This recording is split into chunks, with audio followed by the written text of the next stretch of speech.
Good morning, welcome back to my channel. कैसे हैं आप सब? उम्मीद करती हूँ आप सब बहुत ही अच्छे होंगे। सुबह की शुरुआत अगर पॉजिटिविटी के साथ हो तो पूरा दिन ही बहुत अच्छा शुभ निकलता है।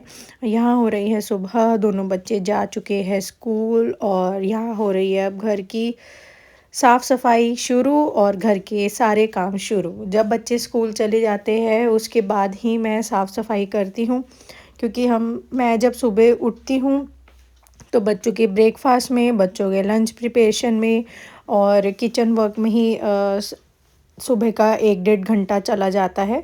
तो बच्चों को जब हम स्कूल छोड़कर आते हैं उसके बाद हम लोग अपना थोड़ा सा चाय नाश्ता करते हैं। उसके बाद फिर मैं साफ़ सफाई के काम में लगती हूँ। तो हमारा चाय नाश्ता यहाँ हो चुका है, हस्बैंड को भी चाय दे दी थी और मैंने भी अपनी चाय वाय पी ली, क्योंकि सुबह अर्ली मॉर्निंग हम लोग चाय नहीं पीते हैं। और मैं भी जब उठती हूँ तो ये नहीं कि मैं सुबह उठी और फटाफट से बस चाय अपने लिए बनने के लिए रख दी। मैं सुबह उठते ही चाय वाय कुछ नहीं लेती हूँ, सिर्फ पानी पीती हूँ, गर्म वार्म वाटर प्लस अपने आयुर्वेदिक ड्रिंक्स। तो यही सब चल रहा होता है। सीड्स वाटर भी मैं आजकल ले रही हूँ, क्योंकि अब सर्दियाँ शुरू हो चुकी हैं। तो सीड्स वाटर भी आजकल मैं ले रही हूँ, क्योंकि वेट को मेंटेन करना बहुत ज़रूरी है। अगर हम लोग स्वस्थ रहेंगे तो हमारे बच्चे भी स्वस्थ रहेंगे और जीवन भी खुशहाल रहेगा, है ना, बिना किसी दिक्कत के। बट फिर भी कुछ ना बॉडी में लगा रहता है। इतना कुछ हम लोग सोचते हैं कि ये खा लो वो खा लो, इतना हेल्दी खाने के बाद भी ना कुछ लगा ही रहता है, क्योंकि हवा, पानी, दाल, सब्जी सब कुछ मिक्स आ रहा है आजकल। केमिकल हर एक चीज़ में होता है।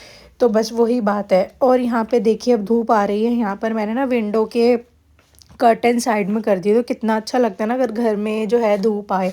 तो मैं हमेशा ना 10 बजे के आसपास, इस समय 10 बजे का टाइम हो रहा था, 10 बजे के आसपास ऐसे कर्टन्स को साइड कर देती हूँ, क्योंकि जो सूरज की किरणें हैं वो हमारे विंडो से होती हुई पूरी अंदर ड्राइंग रूम तक जाती है। तो बहुत अच्छा लगता है, क्योंकि देखिए घर के अंदर भी ना सन रेज, सूरज की किरणें पढ़नी बहुत ज़रूरी होती है, बहुत ही ज़रूरी। और ये आप लोग चाहे गूगल सर्च भी करके देखना, सनलाइट घर के अंदर आना बहुत ज़रूरी होती है। तो अगर आप लोग भी ऐसा कुछ कर सकते हैं कि जैसे विंडो से अगर कहीं से आ जाए सनलाइट, अगर आती है आपके घर के अंदर तक, किसी भी रूम में आ जाए, तो ये नहीं है कि पूरा घर के अंदर ही आनी चाहिए। किसी भी रूम में अगर पड़ती है तो उसको खिड़की दरवाजे को थोड़ा सा खोल के रखें, थोड़ी देर के लिए, 10 15 20 मिनट के लिए, ताकि सन रेज जो है, सनलाइट जो है घर में पड़ जाए। इससे ना पॉजिटिविटी घर में बहुत बनी रहती है।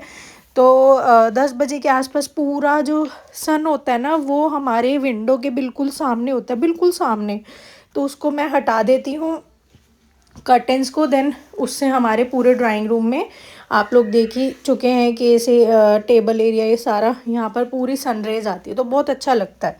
तो यहाँ अब सारे कमरे मैंने समेट दिए। सबसे पहले मेरा काम होता है पूरे घर को समेटना, कमरों को समेटना, उसके बाद ही फिर साफ़ सफाई होती है। क्योंकि देखिए अगर हम घर को समेटेंगे, कमरों को समेटेंगे, तो जितनी भी धूल मिट्टी कूड़ा करकट होता है, जैसे सोफ़े एरिया पे, बेड के ऊपर, बेडशीट पर कुछ ना कुछ बच्चे खाते और गिराते रहते हैं, तो वो सारा झाड़ू के साथ ही निकल जाता है। अगर हम पहले झाड़ू वाड़ू कर लें, पोछा लगा लें, उसके बाद हम लोग कमरे को समेटें, तो वो फिर उल्टा ही काम हो जाता है, क्योंकि कुछ ना कुछ गिरा ही रहता है सोफ़े पे, बेड पे, तो वो फिर नीचे ज़मीन पे गिरता है, तो उल्टा ही काम हो जाता है। तो मेरा हमेशा यही रहता है कि मैं पूरे घर को ना पहले समेट लूँ। चाहे सोफ़ा एरिया हो, सोफ़े एरिया की मैंने डस्टिंग कर दी अच्छे से, और पिल्लो विल्लो जो हैं ये सारे लगा दिए हैं अच्छे से। और थोड़ी सी आज मैंने विंडो की भी डस्टिंग करी है, जो मैंने अभी कर्टन साइड कर रखे हैं। देखिए विंडो से पूरी सनलाइट अंदर आ रही है, आप लोग देख सकते हैं। तो बहुत अच्छा लगता है ऐसे ना, बहुत ही अच्छा पॉजिटिविटी रहती है घर में। और लगता है कि हाँ चलो, मतलब अगर मन और दिमाग अशांत भी है ना, तो ऐसे देख के और टाइम से अगर घर का काम हो रहा तो अशांत मन भी शांत हो जाता है। तो मेरी प्रायोरिटी यही रहती है, मैं फटाफट से बच्चों के स्कूल जाते ही ना अपना काम निपटाऊँ। ये नहीं कि मैं बैठी रहूँ आराम से और अपना टाइम जो है ऐसे ही ख़राब करती रहूँ, वेस्ट करती रहूँ। क्योंकि एक दिमाग में और ना मन में ना एक से धक धक लगी रहती है कि अभी सारा काम पड़ा हुआ है। तो मैं कभी भी ना बच्चों को छोड़ के आने के बाद आराम से बैठती नहीं हूँ। अपनी बस चाय पीती हूँ, 5 मिनट बैठ के ज़्यादा से ज़्यादा, और फिर उसके बाद फटाफट से घर के सारे कामों में लग जाती हूँ। तो यहाँ झाड़ू वाड़ू सारा हो गया है। मैंने ना किचन के सारे बर्तन भी क्लीन कर लिए थे, और जो सुबह नाश्ते चाय पानी के हुए, गैस स्टोव क्लीन कर लिया था, गैस की मतलब किचन की स्लैब भी क्लीन कर ली थी, और सारे घर समेट दिए, कमरे समेट दिए। थोड़ी सी डस्टिंग भी करनी थी आज विंडो की, वो भी मैंने कर ली है। पूरे घर में झाड़ू लग चुकी है। अब मैं यहाँ लगा रही हूँ पोछा।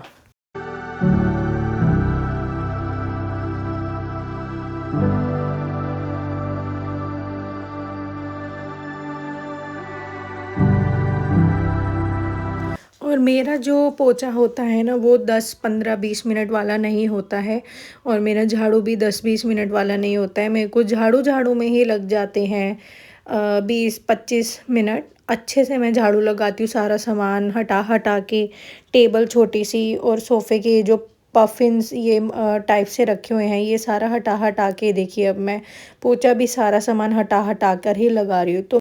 तो झाड़ू ही 25 मिनट लग जाते हैं लगाने में। उसके बाद पोछा तो आप पूछिए मत, पोछे में थोड़ा सा और एक्स्ट्रा टाइम लग जाता है, क्योंकि सोफ़े के नीचे एकदम मैं ना पोछा जो है एक बारी में नहीं लगाती हूँ कि एक रूम में एक बार लगा दिया पोछा और हो गया, नहीं। मैं एक रूम में ही 3 से 4 बार पोछा लगाती हूँ एक रूम में। तो आप लोग देख सकते हो किस प्रकार से मुझे टाइम लग जाता है। 40 50 मिनट तो मुझे सिर्फ पोछे पोछे में लग जाते हैं। फिर सोफ़ा के नीचे भी 3 से 4 बार मुझे पोछा करना पड़ता है। लाइज़ॉल डालती हूँ मैं पोछे में, ताकि अच्छे से जो है ये टाइल्स क्लीन हो जाए, क्योंकि ये हमारी ऑफ वाइट कलर की हैं। तो अगर थोड़ी सी भी गंदी हो जाती है ना, तो ये बहुत विजिबल होता है कि हाँ ये गंदी हो रही है। अगर पानी की भी एक बूंद गिर जाती है तो उसका भी छींटा जो है दिखता है टाइल पे। तो इस टाइप की हमारी टाइल्स हैं, तो मेरे को बहुत ज़्यादा ध्यान रखना पड़ता है। कभी कभी तो ऐसे होता है एक दिन में ही 4 5 बार तो पोछा ही पोछा लग जाता है, जब बच्चों की छुट्टी होती है, बच्चे घर में होते हैं, क्योंकि ये जूस पीते हैं, दूध पीते हैं, पानी पीते हैं, सब कुछ ना गिराते ही रहते हैं। जिन घर में छोटे छोटे बच्चे हैं वो रिलेट कर पाएंगे इन चीज़ों से। और घर 5 मिनट के लिए समेटोगे ना, मतलब समेटोगे ना, सिर्फ 5 मिनट सही रहेगा, और फिर उसके बाद फिर वहीं से सिमेटे हुए घर से फिर वही मैसी घर तक कमरे सारे पहुंच जाते हैं वहीं के वहीं, अगर बच्चे घर में हैं तो। और जब तक बच्चे स्कूल में रहते हैं तब तक घर पूरा साफ़ रहता है, पूरा समेटा हुआ रहता है। तो बस वही बात है, एक दिन में तो कभी कभी ऐसा होता है कि 2 से 4 बार पोछा लगता है, 3 4 बार तो झाड़ू ही हो जाती है। तो उसके बाद यहाँ पे हम लोग बच्चों शोना को स्कूल से ले आए थे। शोना का टाइम हो गया तो उसको लाने का। शोना को स्कूल से लेने के आने के बाद मैंने मशीन में कुछ कपड़े लगाए हुए थे, तो कपड़े डाल के मैं सीधा चली गई हूँ छत के ऊपर, क्योंकि कपड़े कंप्लीट हो गए थे। मशीन का जो राउंड है कंप्लीट हो गया था, कपड़े धुल गए थे। तो मैं फिर छत पर चली गई, सारे कपड़े सुखाए मैंने छत पर, क्योंकि अब जो है मैं रूम में नीचे नहीं सुखाती हूँ, ठंड का टाइम है, नीचे कपड़े सूखते नहीं है कमरे में। अब यहाँ मैं बना रही हूँ खाना। खाने में आज मैं बना रही हूँ पनीर की भुर्जी। और ये ना बिजली वाले भैया आए हुए थे, क्योंकि हमारी जो जितनी भी टैंकियाँ लगी हुई है ऊपर, उसमें वाटर अलार्म लगी हुई है। तो वाटर अलार्म जो है वो बज नहीं रही थी, उसकी तार थोड़ी सी ढीली हो गई थी। तो बिजली वाले भैया को यहाँ बुलाया हुआ है, वो ही ठीक कर रहे हैं सब कुछ। और यहाँ मैं बना रही हूँ पनीर की भुर्जी। बहुत टेस्टी बनती है भाई, ड्राई ड्राई सी बनाओ, इसमें पानी डालने की बिल्कुल भी ज़रूरत नहीं होती है। ड्राई ड्राई सी बनाओ, बहुत टेस्टी बनती है। और साइड बाय साइड मैंने यहाँ रख दी है मखाने। मुझे ना इस समय बहुत भूख लग गई थी, क्योंकि मैंने यहाँ नहा धो लिया था। मैं जब तक नहाती धोती नहीं हूँ, जब तक मैं नहाती नहीं हूँ तब तक मैं कुछ खाती नहीं हूँ। बस ये है कि चलो चाय वाय या एक ब्रेड वगैरह ज़रूर ले लेती हूँ, क्योंकि इतनी देर तक भूखा रहना हमारी सेहत के लिए भी हानिकारक होता है। तो मैं सिर्फ चाय ब्रेड या चाय रस हो गया ऐसे कुछ ले लेती हूँ। उसके नहाने के बाद, अपना पूजा करने के बाद ही मैं खाना खाती हूँ। तो अभी खाना यहाँ बन ही रहा था, लंच में पनीर की भुर्जी। तो और अब मैंने यहाँ नहा धो लिया था, पूजा भी कर ली थी, और मुझे लग गई थी बहुत ही तेज़ भूख। तो मैंने सोचा अब मैं क्या खाऊं, क्योंकि पेट में बड़ा अजीब सा हो रहा था। और भूख को ना, अगर भूख लगती है ना, तो भूख को ना मारना नहीं चाहिए आपको। कुछ ना कुछ, अगर खाना नहीं बना है तो कुछ ना कुछ डेफिनेटली खा लेना चाहिए हेल्दी, जैसे कि फ्रूट हो गया या ड्राई फ्रूट्स हो गए, या इस तरीके का कुछ ना कुछ खा लेना चाहिए। तो मुझे भूख लग गई थी, तो मैंने यहाँ अपने लिए थोड़े से रोस्ट किए घी में, काओ घी में मखाने, मैंने वो खा लिए। और उसके बाद खाना वाना भी बना के रख दिया है, पनीर की भुर्जी। और यहाँ बर्तन इकट्ठे हो गए थे, अब मैं यहाँ सारे बर्तन धो रही हूँ। और सोना कर रहा है घर में शैतानियाँ। अब बेड पे ये अंदर जा जा के कुछ ना कुछ रख रहा है, सामान वगैरह बिखेरने में लग गया है। और मैं बीच बीच में ना इसको टोक कर आई थी कि अब घर को गंदा नहीं करना, बट बच्चे हैं मानते नहीं हैं। तो बच्चों का बस ऐसे ही रहता है। अब मैं यहाँ पर सारे बर्तन वर्तन धो लूँगी और फिर आलिया के स्कूल से लाने का टाइम हो जाएगा 2 बजे, फिर उसको लेकर आऊँगी।